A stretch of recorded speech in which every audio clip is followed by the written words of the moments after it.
Jai Radha Madhava Kunja Vihari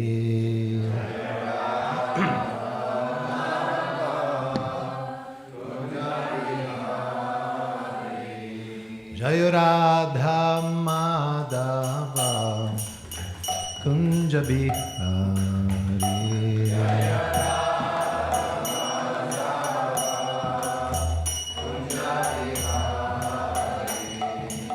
Gopi Jana Vallabha Girivaradhari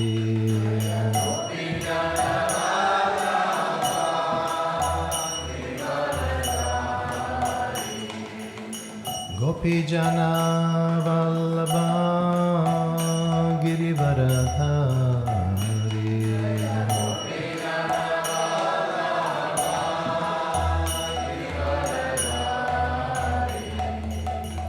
Yashodanandana Braja Jana Ranjana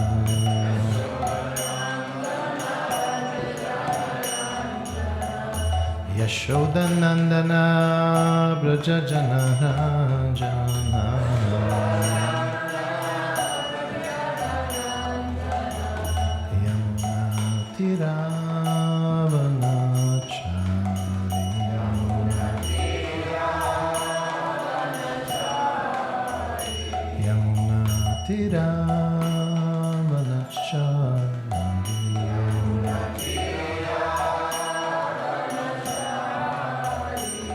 Jai Radha Madhava Kunja Vihari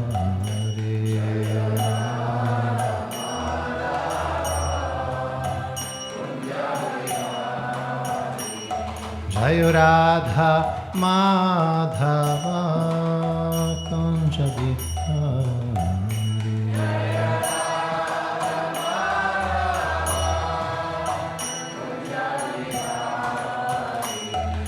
Gopi Jana Vallabha Girivaradhari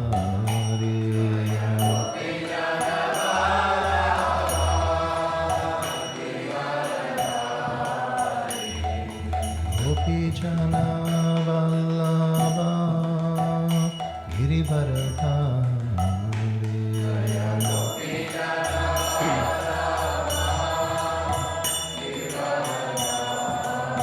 Yashodanandana Braja Jana Ranjana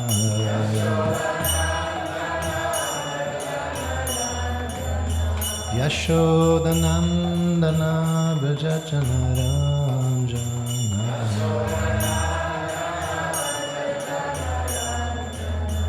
Yamuna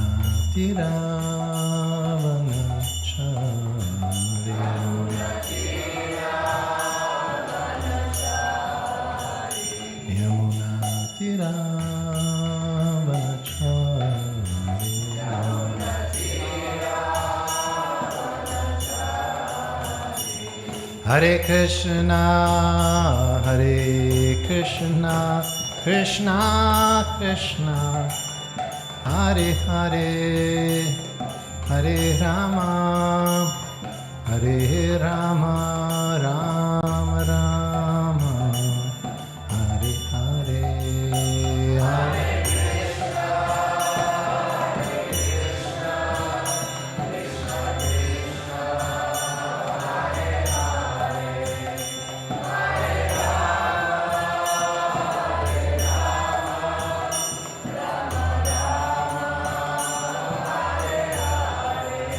Hare Krishna, Hare Krishna, Krishna Krishna, Hare Hare, Hare Rama, Hare Rama, Rama Rama, Hare Hare, Hare Krishna, Hare Krishna, Krishna Krishna,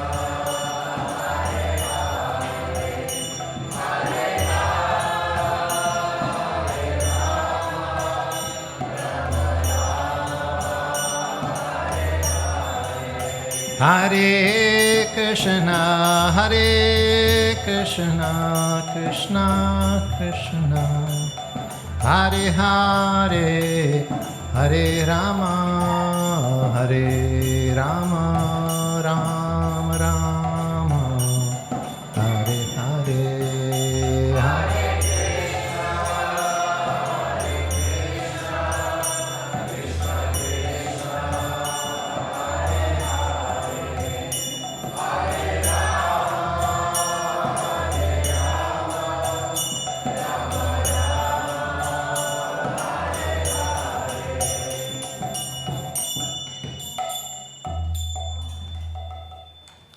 Shri Radha Madhava ki jai, Shri Radha Gopinath Vishaka ki jai.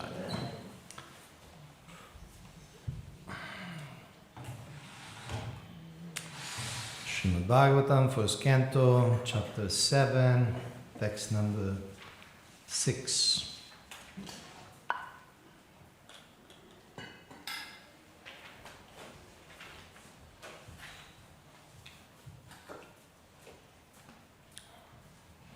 So how we came to this verse, how the Bhagavatam comes to this verse. A little background.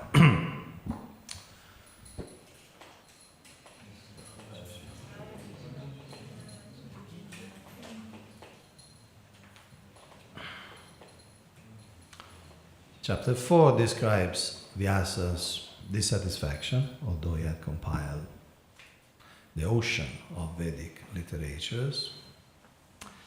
And on chapter 5, we see how Narada Muni, his spiritual master, instructs him on the reason of his frustration. He did not explicitly or elaborately describe the glories of Krishna. And he actually rebukes him. Yes, you wrote so many sophisticated texts, but people would not get the essence just by going through. They will be attached to material life in different forms, even if heavenly forms, but it's all just sense gratification. More civilized, more cultured, but it's the same thing. So then, Narada Muni, 6th chapter, explains his story. And then on the 7th canto, on the 7th chapter we are in, then we see that Vyasadeva follows the instruction of Narada Muni to go in very deep meditation, basically see the Lord face to face, and then describe what you see. And that's the Bhagavatam. And I chose this verse because there is, I believe, an indirect, veiled prophecy about Srila Prabhupada in this verse. This is one of the 4 verses of Vyasa's trance. First verse, which is text 4, describes how Vyasadeva enters into this deep prema bhakti meditation. He sees the Lord and his associates, everything. And the acharyas, of course, expand the meaning, elaborate. And he also sees Mayam Chaya Dapashrayam. He sees the Maya, the famous Maya. Prakriti is completely under the shelter of Krishna. And then he sees that by this Maya, Yaya Samohito Jiva, this Maya bewilders the Jivas. And as a result, although they are transcendental, they become subject to the sufferings of this material world. Because they get entangled in the gunas, they think to be the body, and they start suffering. And this verse gives the solution. Anarta pashamam shakshad. Anarta. These sufferings are really superfluous. That means useless. There's no gain. Sometimes it's said no pain, no gain. But in this case, there's no gain from pain. But And actually the solution is quite simple. Bhakti Yoga. The problem here is lokasya janataha. People don't know that. Solution is there. But people don't know. Therefore, Vyasadeva compiles the Bhagavad. So, we'll discuss this today. Om Namo Bhagavate Vasudevaya. Om Namo Bhagavate Vasudevaya.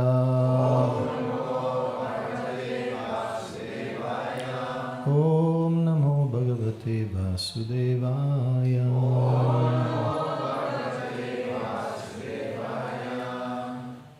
Anarthopashamam sakshad Bhakti Yogam Adhokshaje Lokasya Janato Vidvams Chakra Sattvat Samhitam.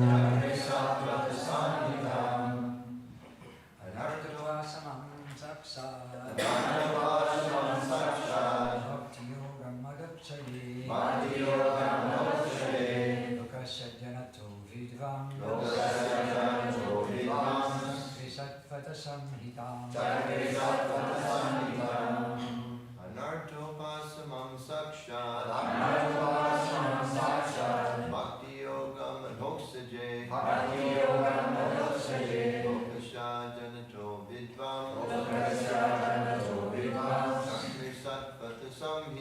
Chakri Sattvata Samhitam. Ladies.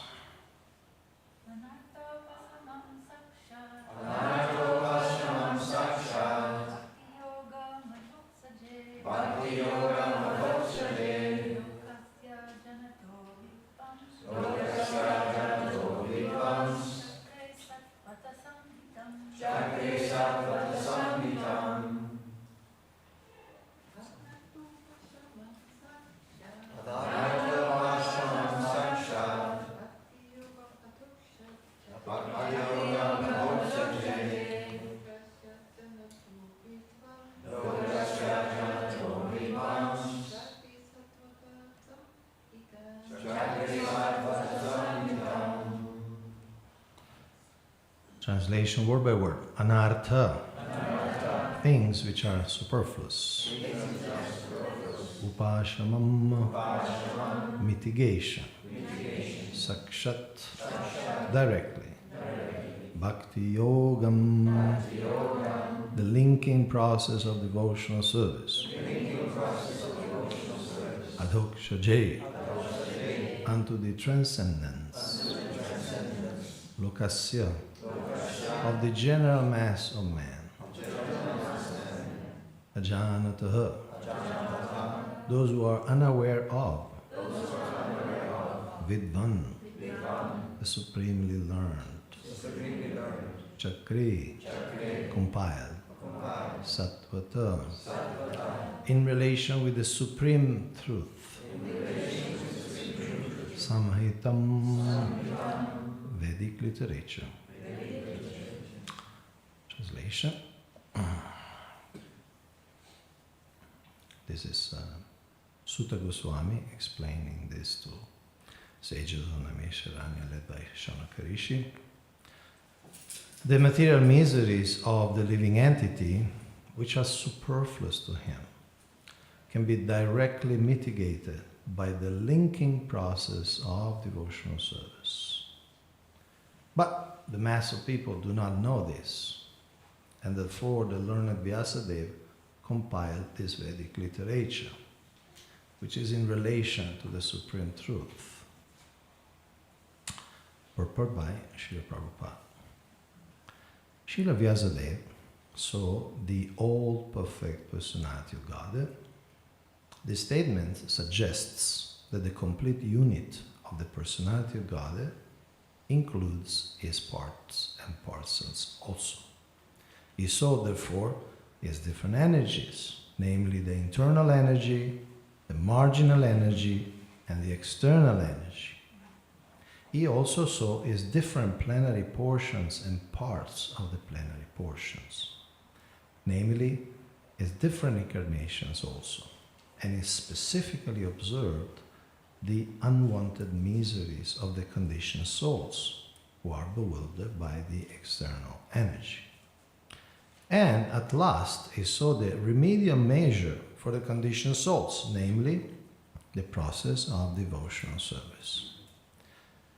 It is a great transcendental science and begins with the process of hearing and chanting the name, fame, glory, etc. of the Supreme Personality of Godhead.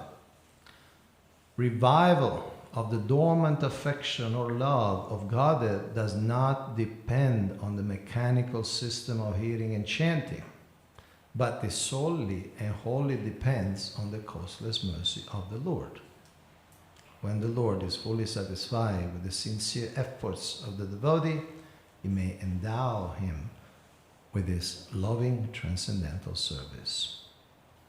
But even with the prescribed forms of hearing and chanting, there is at once mitigation of the superfluous and unwanted miseries of material existence. Such mitigation of material affection does not wait for development of transcendental knowledge. Rather, knowledge is dependent on devotional service for the ultimate realization of the Supreme Truth. Om Jnanati Virandasya Gnanjana Salakaya Chakshurumritam Yena Tasmai Shri Gurave.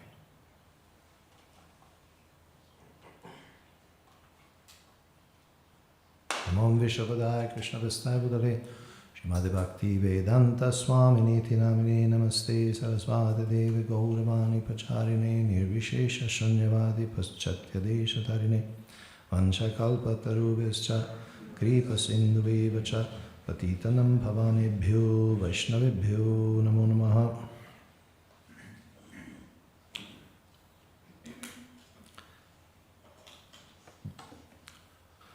Srila Jiva Goswami takes a very fresh and original approach to explaining the Bhagavatam in his Shatsandarbha.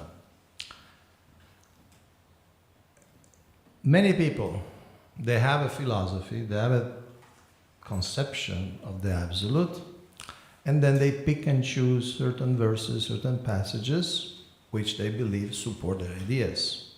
So they start, let's say, from the conclusion, and so they pick and choose any verse. Jiva Goswami does something different. He says, let's go to the heart of the speakers. Because, by definition, the meaning of a book is the one intended by its author. So, and he focuses on three of them, Vyasadeva first, then Shukadeva Goswami, and then Sutta Goswami.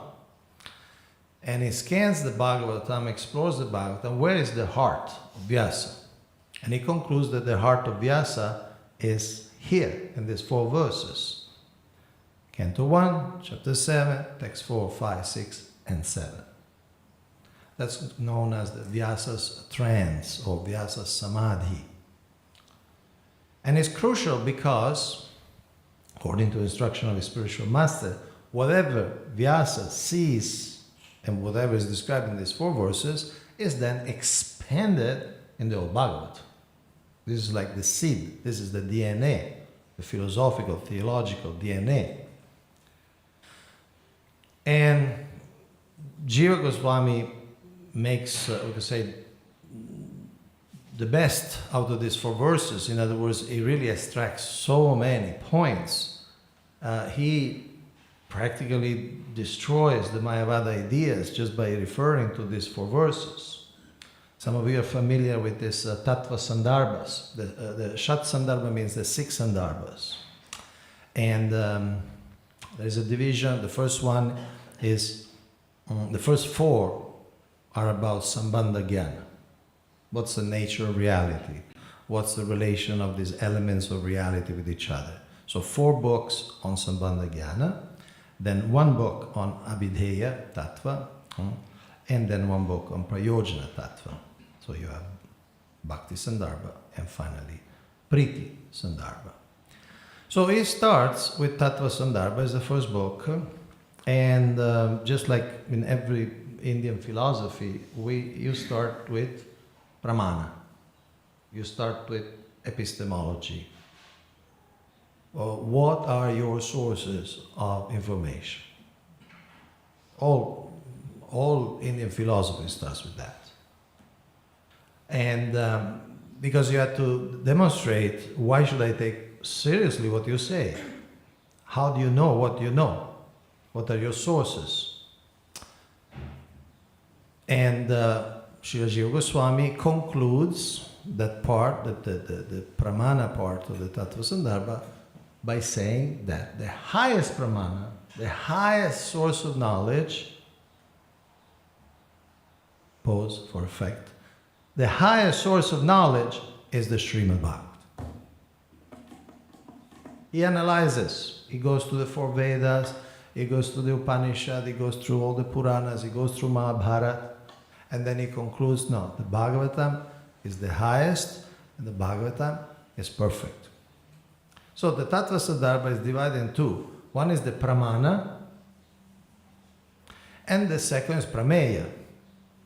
One is the source of knowledge, and one is the contents of knowledge, the subject, the object of knowledge. How do you know things? And okay, now that you finalize the Bhagavatam is highest, what the Bhagavatam says. And he goes into the analysis of the heart of the speakers. And he says, if you understand the heart of the speakers, then you understand the Bhagavatam. Because that's the intention. They may talk about so many things, but what is their intention of talking about those things? For instance, Shukadeva Goswami speaks at the end, I think it's the 12th canto. He says to Maharaj Parikshit, it's almost at the end, he said, look, I spoke about so many kings, so many heroes, but that was just to lend some power to this narration. Because people want stories, right? So I also gave stories. The real meaning is to develop renunciation. Like that. So, in these verses, especially the concept of Maya is central, because people are bewildered by the Shankaracharya ideas, that the Advaita idea, there's no duality, and they could never, he and his followers, they could never explain where Maya comes from. What is the shelter of Maya? Because it's a fact that there is Maya, there is Prakriti, it's a fact that we are suffering, we're experiencing pain, so where that comes from? In Shankara's philosophy, there is no room for that, because Shankara says Advaita, there's non-duality. So as soon as you say, you cannot say in Shankara's system that Maya comes from Brahman.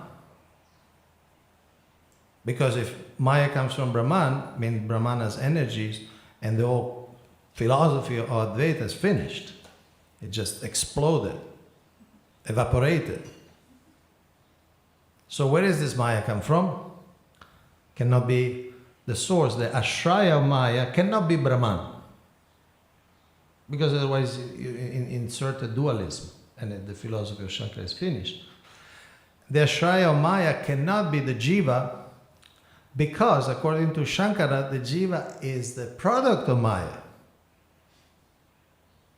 The jiva doesn't exist in the, we could say, Upanishadic terms.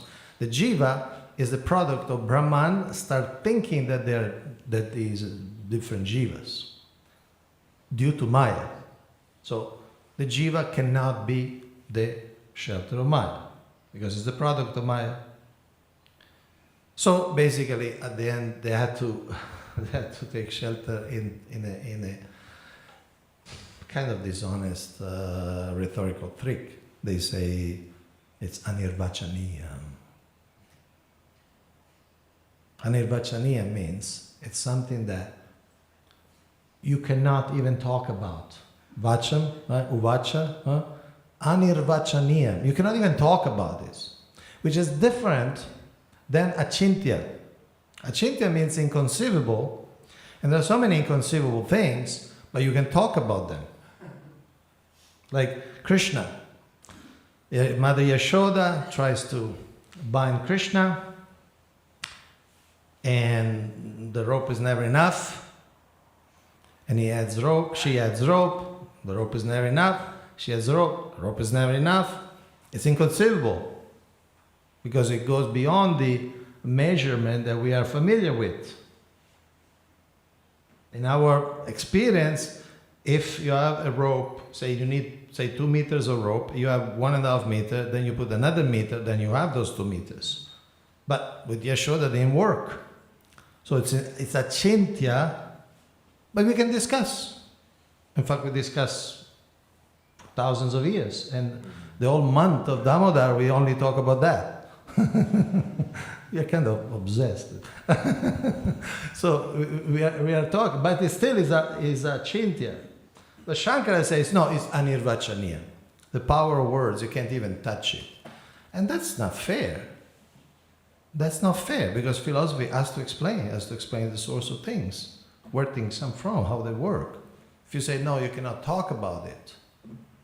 Some of you may have read an old article by Ravindra Prabhu. There were some Mayavadi coming to town, and they presented themselves as yogis. And they start plastering the little posters. There will be a class, there will be a lecture someplace. And the devotees pushed Ravindra Prabhu. You have to go, you have to defeat them. You go to defeat. And then Ravindra Prabhu went. So he said, immediately the yogis, so this is Hare Krishna. So they confabulate among themselves. And then they started saying, because they saw the devotee there, then they started giving a kind of Mayavada mixed with devotional mood, no? Kind of very sweet, we need devotion, we need the heart, we need the love, the absolute is love and this and that, and for 1 hour. And then there's any question, any comment. Then Ravindra Prabhu raised his hand and said he finds some glaring contradiction, glaring congruence in what they were. I don't remember. I should read again the article, but something like that. If the jivas come from Maya, where can Maya come from? Something like that. Or the typical, if Maya is higher than God, then if God is under Maya, Maya is higher than God. Something like that. Some basic argument that really dismantles or destabilizes the whole presentation. So when they heard that, they went like this. Words. These are really words. These are words. Like if contemplating words was the most painful thing in the universe. Words. And then Ravindra spoke up and said, but you just spent 1 hour speaking words, which by the way, most of it sounded like nonsense to me. And now when I ask a question, it's all words, it's all horrible words. You can't talk about words. And then the whole audience started kind of getting agitated. Somebody put a hand on his shoulder. Hey man, you're creating duality. Another girl took out a paperback Upanishad something and started reading a poetry. My Krishna is not black. I painted in black with the Maya of my imagination. In other words, Krishna, the Absolute, doesn't have a form. We think we impose a form on. So it basically became a chaos, no? And somehow these yogis never came back to Philadelphia. They just thought, this is not the best city for us, for proselytism. Okay, So this is unfortunately boils down to that. Unfortunately or fortunately, it boils down to that. Anirvachaniya. So we can even say like that. Now, why I'm saying that this verse, it's a indirect reference to Srila Prabhupada, because it's a fact that Vyasadeva compiled the Bhagavatam, but it is Srila Prabhupada who stepped on the boat and brought the Bhagavatam everywhere in the world. There is a very specific, undeniable and demonstrable link in this divine strategy for Kali Yuga. First, Vyasadeva writes the Bhagavatam, which is the scripture for Kali Yuga. Krishna svadamupagate dharma jnana divisa kalonashta drishamisha puranarko dunodita. Krishna lives, jnana, dharma also goes, so people will get knowledge, will get light from this Purana, who is as brilliant as the sun. Then India doesn't really, not everybody in India takes it very seriously, this opportunity, so they're still attached to their Vedic things, and then Buddha has to come and to say, forget about the Vedas, think of Ahimsa, think of non-violence. Just don't mess things up. Just stay quiet. Sit down. Like when you say to children, no, just sit down. Forget about the Vedas. It's not for you. Doing all this killing of animals. And but then India is kind of lost. That's kind of lost with Buddhism. India is kind of finished. So then Shankaracharya comes. And he says, no, the Vedas is good. The Vedas are good. But they teach an impersonal philosophy.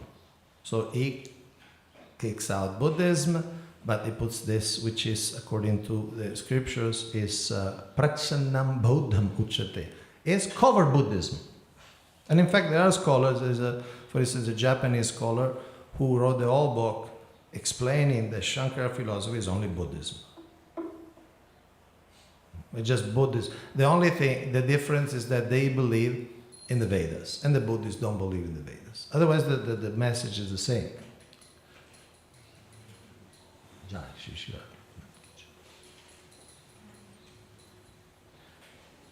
The Buddhists talk about nothingness, but a Brahman without attributes is also nothingness. Because there's nothing. They don't, see, when we think about Brahman, we think of light, right? Light. But the Brahman of the Shankara people, there's no light, because light is an attribute. So the Shankarites and the Vaishnavas use the same words, but they use the words in different ways. They mean different things. When we say Brahman, we mean something. When they say Brahman, they mean something else. And in the Brahman of Shankara, there's no light, because light, it's an attribute, it's a quality. In fact, it's an outstanding quality, light, radiance. But there's no radiance in the Brahman of Shankaracharya. So this scholar, among others, concludes it's the same thing. It's just that you use the Vedas and the Buddhists use some twisted logic. That's all. Okay, then India is under Shankara, the intelligentsia of India is under the Shankara idea, and then Ramanuja comes and he says, yeah, Advaita is okay, there's non-duality, but it's Vishishta Advaita. It's a variegated non-duality. Then Madhva comes and he doesn't even have much patience with Vishishta Advaita, because he just can't stomach the word Advaita in any form. So he say no, it's not. It's too close. It's too close. It is Dvaita.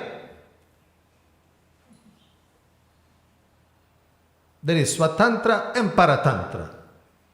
There is the part of reality which is independent, and there's the part of reality which is dependent. And that's it. Because he's Hanuman. It's Dasya Bhav. So, Dasya Bhav, you see the Lord as supreme and you are a servant. There's no mixture. That's it. Huh? Then Lord Chaitanya comes and is more democratic.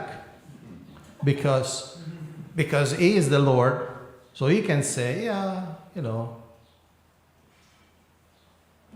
we are non-different. We are different, non-different. Yeah.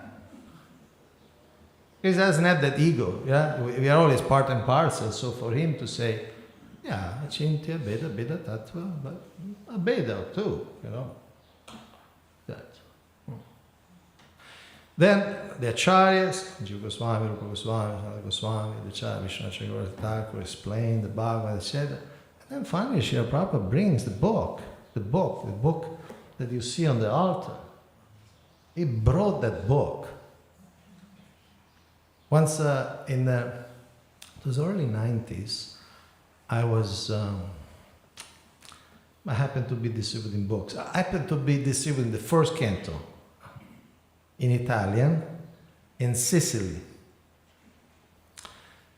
And sometime I was meditating, I was looking I was in the south of Sicily, so I was looking at the sea, Mediterranean Sea, and I was thinking that 65, like roughly 25 years later, earlier, 25 years later, Srila Prabhupada was passing on the boat with this book, which somehow now was distributing in Italian. So 25 years for the boat to go, translate everything, come to Italy. Srila Prabhupada came to Italy in 1974, everything. He came actually within 1 kilometer of my house. I checked in Google Maps. You saw those photos of Srila Prabhupada in Rome, Colosseum. I checked with Google Map. My house is 970 meters. So he came and brought that book. This Lokasya Janato Vidvans, people they know, I didn't know, nobody knew, but he came. So there is a direct connection between what Vyasadeva is doing in this verse and Srila Prabhupada. Because that's like, not, I won't say the closure because we're still at the beginning, but the conclusion of this Leela of manifesting the Bhagavatam. And when I was in Sicily distributing books, I was looking at the sea, and Srila Prabhupada mentioned Sicily in his Jaladuta diary. Because he came from Port Said, Suez Canal, and he went through the Mediterranean, then through Gibraltar, went into the Atlantic Ocean. And he mentioned, tonight we crossed Sicily.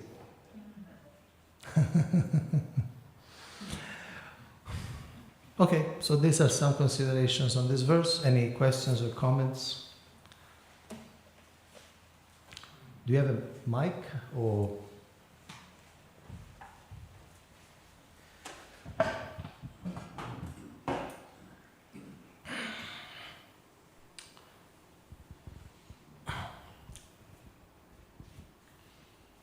Prabhu there? We have Purushottam Prabhu. Lalitanath Prabhu. Very short question. Vishnu Swami and Nimbarka Swami, were they before or after Shankara? You know, I don't know. That's why I ask you, because I also don't know. I'm not sure. So, first question was a strike. Okay, let's try again. Hare Krishna. This impersonalism, sometimes was striking to me when Srila Prabhupada was once mentioning that he wrote these books for us, right? And he's always kind of making this point with the Mayavadis and so on. And And they're like, why are you always speaking about this? Uh-huh. I said, like, you are Mayavadis. This impersonalism, this culture of impersonalism being so deeply in us apparently that we don't even know we are that. And what would you recommend for us to overcome that culture of impersonalism as we're cultivating personalism? And it kind of sticks in our consciousness because we have been Brahmavadi, this back and forth as a soul, going into the oneness, going back here, and this goes on for eternity, kind of, Nitya Bada, and this sticks with us. What do we have to be on the mental level, like philosophical, or what is your observation in maybe also ISKCON and society, the impersonalism? That's one twist to the question. Or internally for us to detect our own impersonalism in our own hearts. Mm-hmm. At least for this question I can say something. I can go in different directions. Look, when you were talking, I was thinking of this verse.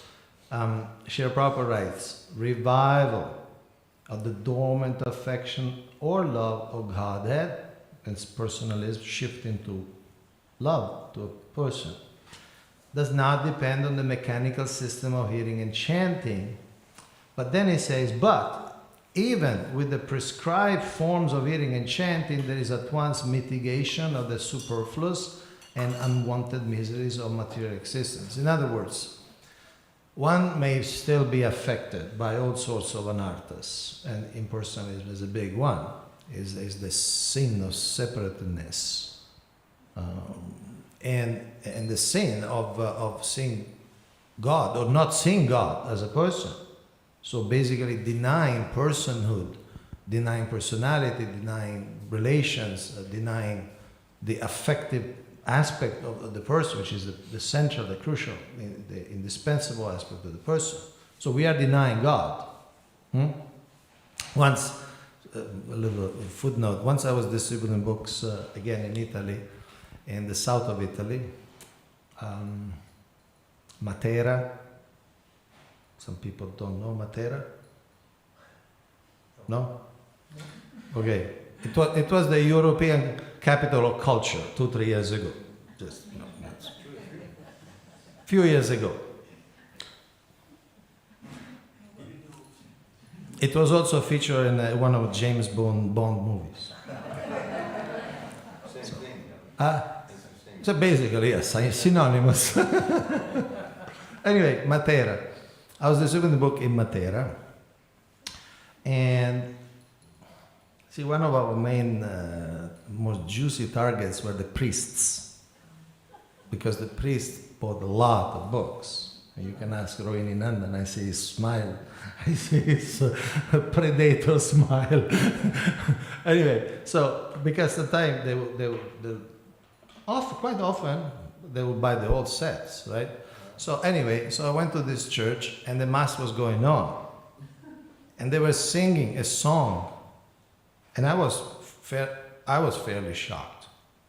The song was like this. I'm translating for you in English. God has no hands. He needs my hands. And it went on and on like this. God has no feet. He needs my feet. Like this. God has no mouth. He needs my mouth. And they're all devotionally singing this, which is basically super apparat, right? But they were all, God has no hands. He needs my hands. Anyway, so why I brought this up?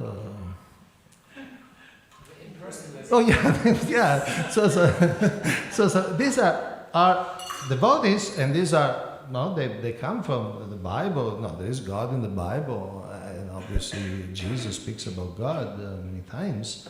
But somehow they end up with impersonalism because they're locked into this idea that God must be so different than its creation that it cannot even resemble its creation. There is some Jewish theologian, that ended up saying that we exist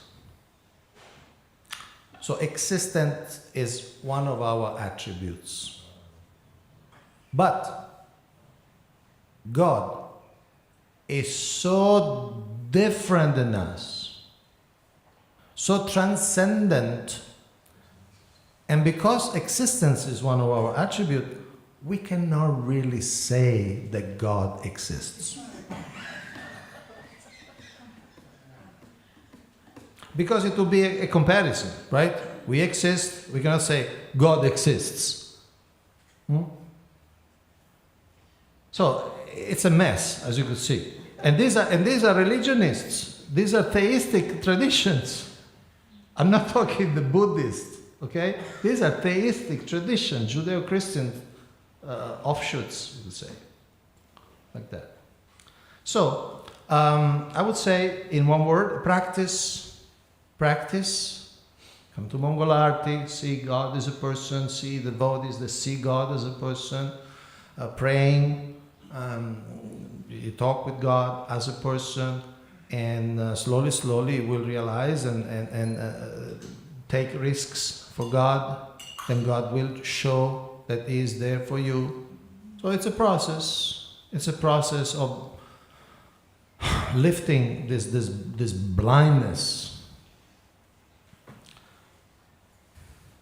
That's my answer.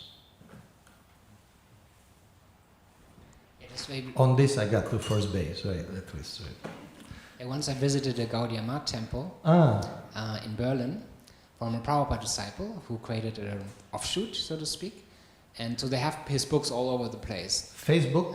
No, his books. Oh, his books. So they're very faithful to Prabhupada in that sense. It's just politically not ISKCON.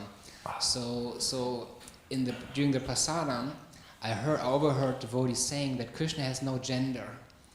And I got a little upset with that and started explaining what my name is also Purushottama Krishna, right? And then someone was saying, oh, I know some Sanskrit, Purusha Uttama doesn't mean God, it's just a good man or whatever, you know. So I was like, come on, you're coming here for years, you don't even know that Krishna is male, you know? But he's also female, but not even they say both or something, they just say he has no gender. So yeah, sometimes devotees don't read enough the books maybe also, but yeah, reading the books would probably also be very helpful, no? Some devotees have never read the entire Bhagavatam after 30 years or 40 years in the movement, also things like that, right? And I think that devotion is plain enough, even the sex of the Lord. And the kind of devotion is described. About gender, we have different terms, perhaps sex and gender is identity, and perhaps Krishna has no the sexual identity. He says, I'm Mata, I'm Pita. Yeah, so he can consider, but he has a sex, I mean male sex. It's a joke, I mean. Oh, okay. Yes, we have a hand there. Yamangi Gopi. I was waiting for your question actually. I just want to comment on this. I really find one wonderful example for a friend of mine, Ananda Vrindavan. She was doing Sankirtan, and she was telling me how Krishna revealed her impersonalism during the Sankirtan, and how she grateful was for that. She said she met some group of people, and she approached, and they looked very interested, and they inquired, what this, like, okay, tell me more about this, tell me. And she said, I was so fired up. I lost at least an hour of my time, and it was like really nice inquiry. And then in the end they said, oh, thank you so much, but we are actually not interested. We are not interested about it at all. And she said, first I was so mad and angry, and then I realized, oh my God, that's how we deal with Krishna all the time. That's me. Krishna comes to me and gives himself to me, and then I said, no, I'm not interested. And that's like, she said, that's so revealing, that's really wonderful how Krishna, through this service, revealed my impersonalism. Such a wonderful experience. I needed to share with you. But in regard, you mentioned, and this really wonderful comparison, epistemology and pramanas as a source of knowledge and prameyas and as a content of knowledge. I was just thinking this approach to this content of knowledge, how important it is to come to the core, to the heart of knowledge, to reveal that mood of that knowledge. So there are different obstacles that may appear in that process of merging. So what could be your suggestion in the sense of revealing when we are approaching to this content of knowledge, so to avoid these misconceptions, misinterpretations, what we can do to really merge into this Merge. content, yes, Sorry. Merge into what? content of knowledge. Oh, absorb ourselves in Or the content of absorb, knowledge. Yes, thank you. See, we had recently a GBC College section in Gita Nagari, and our Madana Gopal Prabhu is also an initiating spiritual master in ISKCON. He came and he spoke about fundraising. So at one point he said, what's the biggest obstacle why people don't give us money? And the devotees started giving different ideas, oh, maybe we're not expert enough, or maybe they don't like us, or so many ideas.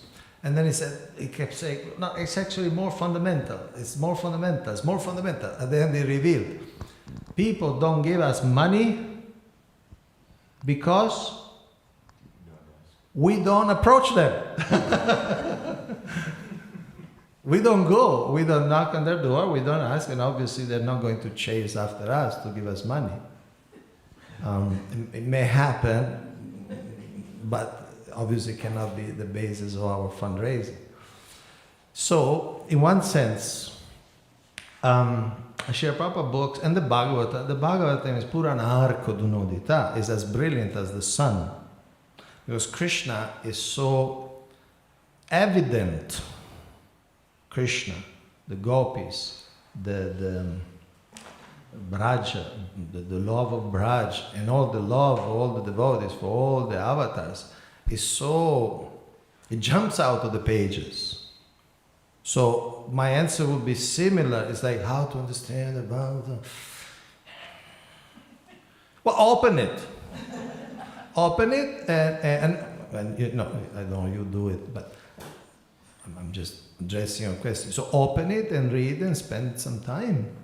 There's this program, Be a Sage, page by page. Is it popular in Europe? No. You know about this program? Be a Sage, page by page. See, anything you present with a rhyme has got more impact. So Vaisheshika Prabhu and his team prepared an app. What's it called? Be a Sage, page by page. How do you download it? Okay, you download it like this, and you can download it right now if you want. And basically, it's a system. It tells you, okay, if you read 10 pages every day, you will complete the Bhagavatam in so many days. If you read 5, if you read 20, like that. So it gives you a discipline, just like we chant 16 rounds. It's numerical strength. Srila Prabhupada sometimes talks numerical strengths. He talks about the obeisances of Raghunath Das Goswami and so on, the numerical strength. So this is a very simple answer, numerical strength. Spend books. One devotee once told, he's actually a scientist, Rasaraj Prabhu, physics professor, he said, look, you may not understand Srila Prabhupada books, but you cannot misunderstand them. You may not sometimes grasp because either the brain is so contaminated or whatever. You may not understand, but you cannot misunderstand them. That is giving some sort of other different message than bhakti. Because it's everywhere. Even in this is the first canto, so these are the feet of the Lord. We humbly and respectfully approach. But even in this canto, we see the glorification of the gopis. We see Bhishma Deva. greatest brahmachari in history, at least greatest non-ISKCON brahmachari in ISKCON, in history. So he is dying on the bed of arrows and he's thinking of the gopis. And Srila Prabhupada says that remembrance, I mean, it's kind of surprising. All the kings of the Yudhishthira, the Pandavas, everybody's there, sages, and he speaks about dharma, he speaks about this and that, varnashram and everything, and then he utters a single shloka about the madness of the gopis. And Srila Prabhupada explains that these remembrance of the gopis represent a prayer for their blessings. Yes, please. Sorry, is it okay? Is it okay? I was just curious and wondering about the priests who used to like to take the books, or do like to take the books. What was their interest? Are they interested, or they're looking to defeat something, or they're longing for more? Or what was your understanding? Well, there are many. I will say there are many categories, and we were going as Hare Krishnas with, call it Indian clothes. Some people don't like calling it devotional clothes. So in dhotis and kurta. And many of them bought the set. At one point in Italy, we were having a set of 21 books, the great classics. You've seen, that was also here in Belgium. 21 books. And it cost us a lot of money, because it was, say $20 each, to be at least $500. Okay, so why? I don't know. I really don't know why they paid. I really don't know why they were buying our books. I don't think they were trying to study for defeating. I would say they were just very pious. They were just very pious, and they could perceive some sanctity in the devotees, some purity, some energy. Like sometimes devotees of Padayatra told us that they come with a cart with Gornitai and say they go to South Karnataka, the headquarters of the Madhvas. And the Madhvas don't know Gornitai, and they don't kind of recognize them, but because they're pure, they're clean, so then they kind of are attracted. They may not be cognitively placing them. What avatars are these? They know very well the scriptures, but in front of Gornitai, they kind of it's okay. I don't know why it's okay, but it sounds okay. No? So I guess I don't know, other devotees here. We have so many European devotees, and also who sold so many. Whoever sold books to priests? Really, no? Some Lithuania, Sweden, Denmark. At least in Europe, in Italy, I guess a little more, but in Europe, it's a kind of a common thing. And I would say, frankly, I never thought of it, but I think it's just because they're pious.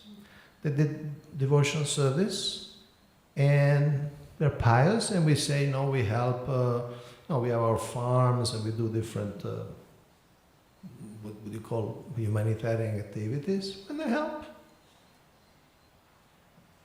Now, I don't know the latest. I'm talking almost 40 years ago. I don't know now if they're still in Argentina. Yes. They buy the books. Yeah. I have my friend is archbishop of Anglican Church. He's a fan of the Srila Prabhupada books, mostly the biography of Srila Prabhupada. And I think especially with the Catholics, right? Because Protestants, they're more impersonalists. They don't have statues, they don't have frescoes. Sometimes the Catholics are overwhelmingly. You see the Sistine Chapel, it's like, whoa, you know, so many people, and all these statues and all these altars, and so Protestants kind of said, no. In fact, the Protestants churches generally are quite empty. So, yeah. And in Brazil, for instance, we have an initiated devotee who is also a priest, and he continues being a priest. And In Chile. I'm talking about the one in Brazil, and he was, last time I was there, he officiated a marriage, a wedding, and basically it was a Vaishnava wedding, so there was a devotee who was doing the mantras, but he, with the paraments, it's called paraments, with the clothes of the priest, he was also celebrating the wedding. I don't know exactly how it works, but he was also celebrating. And at the end, for the blessings, he said,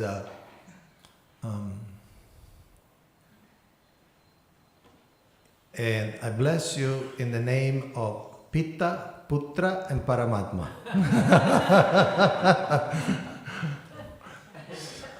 And in Chile, we have I have a god sister. She's a nun.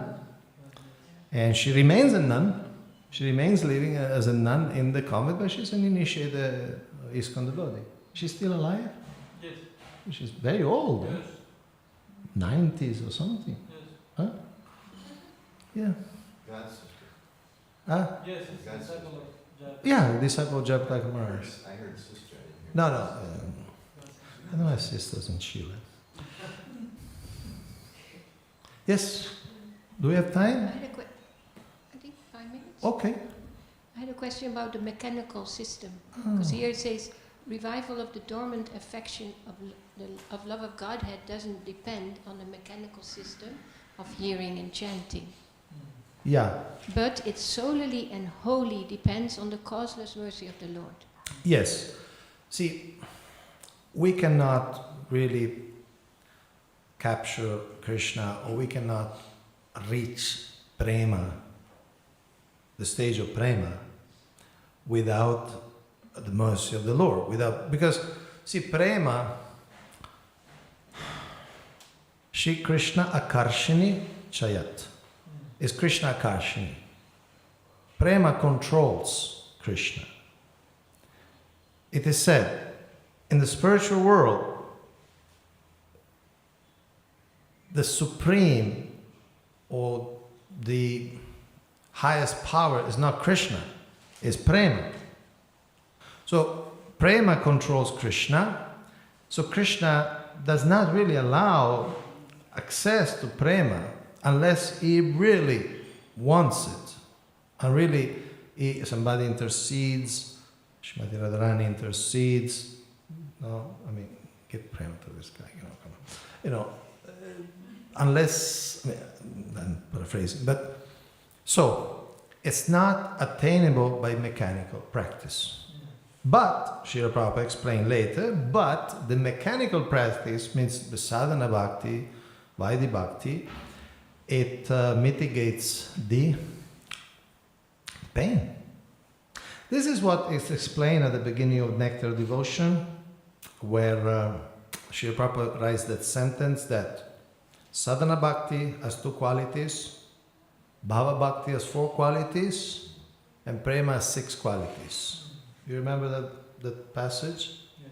So he is quoting in English a verse by Srila Rupa Goswami in Bhakti Rasamrita Sindhu that starts, who can help me here? Kleshagni, Shubhadha, Moksha, Laguta Krit, Sudhurlabha, Sandrananda Visheshatma, Shri Krishna Akarshini Chayat. So, sadhana bhakti, and Srila Prabhupada, see, in the Nectar of Devotion, Srila Prabhupada makes an effort. makes an effort, makes a point of not using much Sanskrit. So he speaks everything in English. So sometimes it's hard to recognize, okay, what is he talking about? So, Kleshagni, Shubhada. Kleshagni means destroys pain. And Shubhadha, it brings auspiciousness. So Srila Prabhupada expands. You see these boys and these girls were kind of morose, no? They were like, no, emos or something, right? And now they are happy. And he says, no, this is Shubhada. It gives auspiciousness. They are healthier. Before they were all dirty, smoking. So now they are happy, they jump, Hare Krishna, like that. So those are sadhana bhakti, already is there. Kleshagni, Subhadha. Then, what's Moksha Laguta Krit. That's a description of bhava. And when you are in bhava, you are already experiencing the love, because bhava is like you see the sun, but the sun is not fully risen. Okay, so but you see the sun, you see the light. So for you, moksha is insignificant. Already in bhava, moksha is like, I don't have time for that, you know. Moksha laguta krit sudurlabha. Sudurlabha is very rare, and bhava is very rare. I mean, we see this in ISKCON, right? How many people are in bhava? There's so many sadhakas, nice sadhakas, but how many people are in bhava? And then Sandrananda, that's prema. Sandrananda, ananda, we understand, happiness. Sandra means thick. So the devotee is already happy, but thick happiness. I don't know what that means, I'm not there. But Sandrananda, so it's thick happiness. And Shri Krishna Karshi. You're saying thick? Condensed. Thick. Yeah, thick. Really like the difference between, and I can say that because we are close to breakfast, like the difference between milk and burfi. Right? Milk is good, but burfi, I guess is better. Right? So thick. And Shri Krishna Karshni means attracts Krishna. Therefore, Srila Prabhupada in English is explaining you cannot just access prema without a special blessing. It's not saying Shravana Kirtana is useless. It's not saying that. But you cannot just say, okay, I'll chant 108 rounds a day and I'll get to prema. But if you chant 108 rounds a day, at least for that time you're not doing any nonsense, so it's good. Thank you very much. Grantaraj Srimad Bhagavatam ki jai. Srila Prabhupada ki jai.